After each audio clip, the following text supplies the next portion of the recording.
Look at that for a view. Look at that.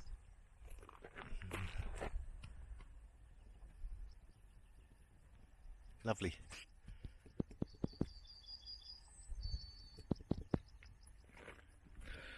Right, welcome to a tour of my mini camper van.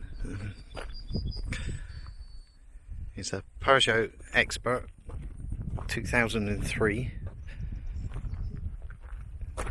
1.9 diesel non-turbo version, which I've not long finished converting, and I thought I'd give you all a tour of it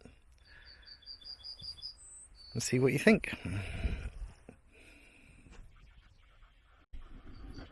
Right, the van belonged to UPVC fascia and soffit company, and then it became an electrician's van for a little while, and it spent the last year as a van for a lady who cleaned ovens, mobile oven cleaner, and it was filthy.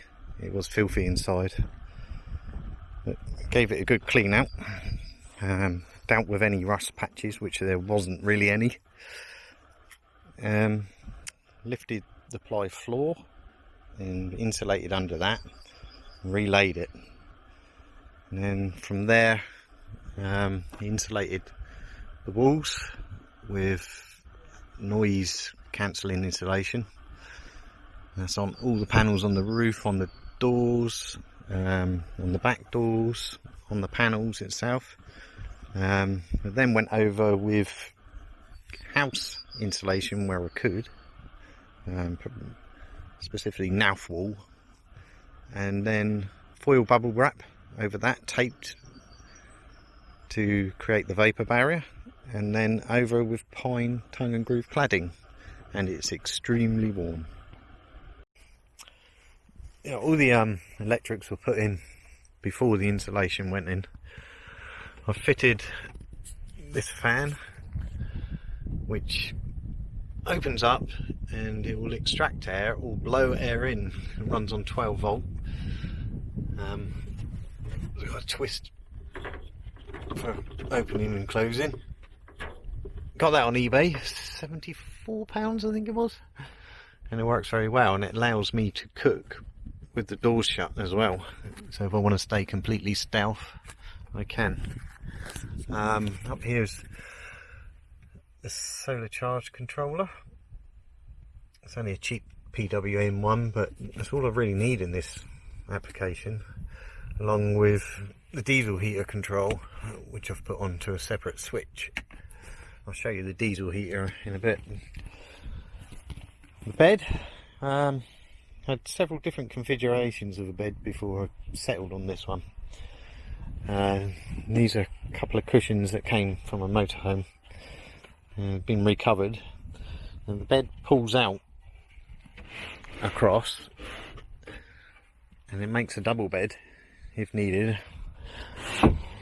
but I just sleep on there. This board comes out and sits on this ledge here, and then sits on the legs out there, and it's very stable and sturdy. I use 9mm structural ply for the bed base. Now when the bed's out, this bottom board here is on a piano hinge, so I can access everything underneath. And underneath I've got several of these tubs containing food, clothes, toiletries and gadgets, and that's the storage under there. There's still room for more. Got an inverter there in case I need it, but everything's 12 volt. Kitchen cupboard with water storage inside. I've got one for waste, one for fresh water, and it's on an electric pump to a small sink, which is all you need with electric tap. I'll show you that working.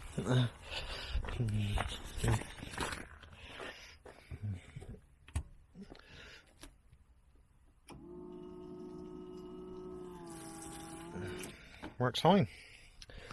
£12 pump off eBay, £10 tap I think it was. Very good. Here's my control panel.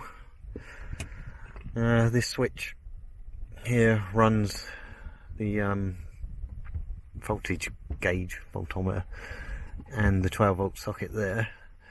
Got some very low power LEDs up there, which I can turn for more brightness in the van.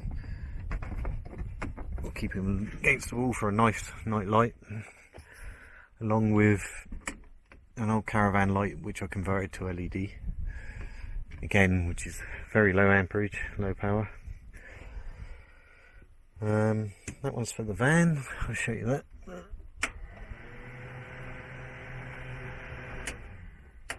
Reversible, works very well. And last but not least, USB sockets for charging.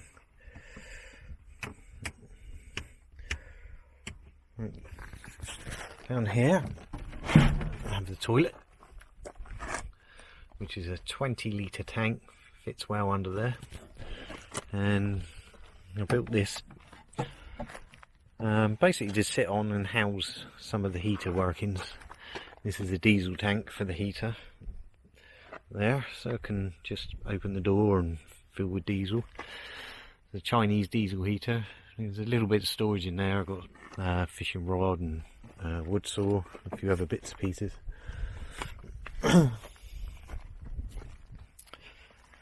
Let's show you my diesel heater installation.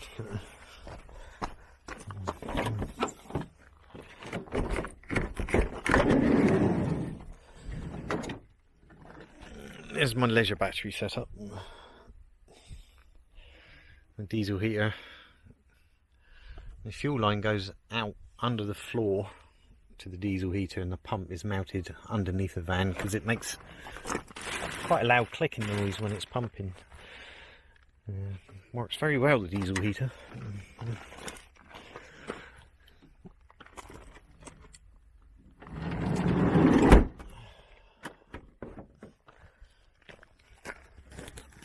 Right, on the roof we have a 100-watt solar panel.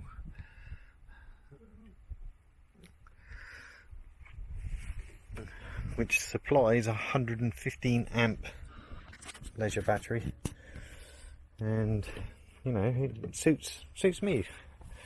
Runs the heater fine, runs everything fine.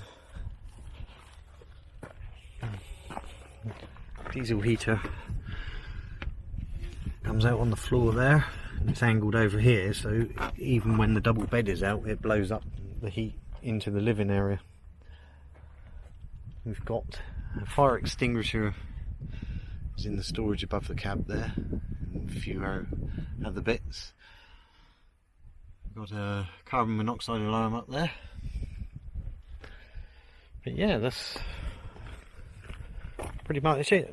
The cooker is a double camping cooker, which just takes these gas canisters, so it eliminated the need for a gas locker. Especially with the diesel here, you don't really need a lot of gas to cook on. I have two other ways of cooking. I have a wood gasification stove, so I can cook outside on a handful of twigs. It will boil a pan or cook a meal pretty quickly, actually.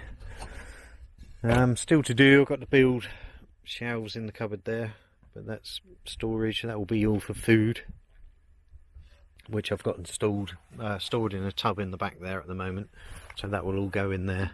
But I need to build a shelf first.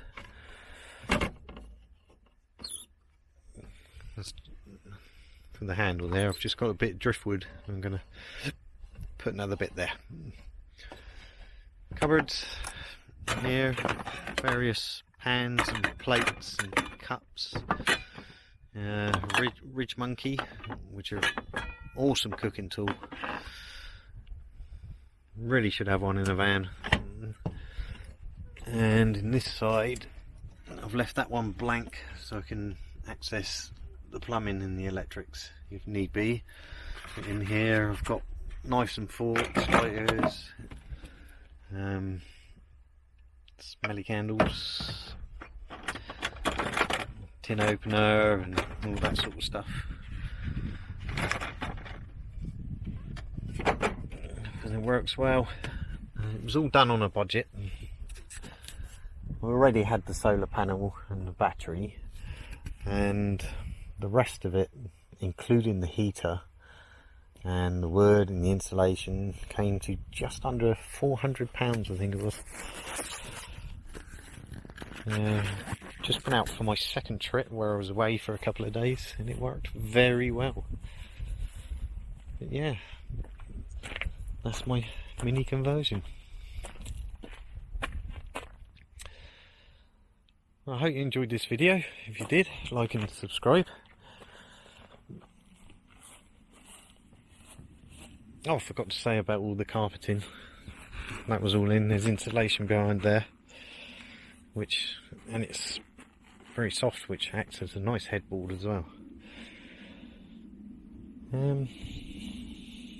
Things to add. I'm probably going to add a roof box to give me more storage at the front there. A small roof box, just to make life easier when I'm away for a long time. I've fully serviced the engine when I got her with all new filters, new oil, and she's returning between 35 and 40 to a gallon on a run, which I'm impressed with, because it's quite a small engine for this size of van. It's a 1.9 non-turbo. There you go.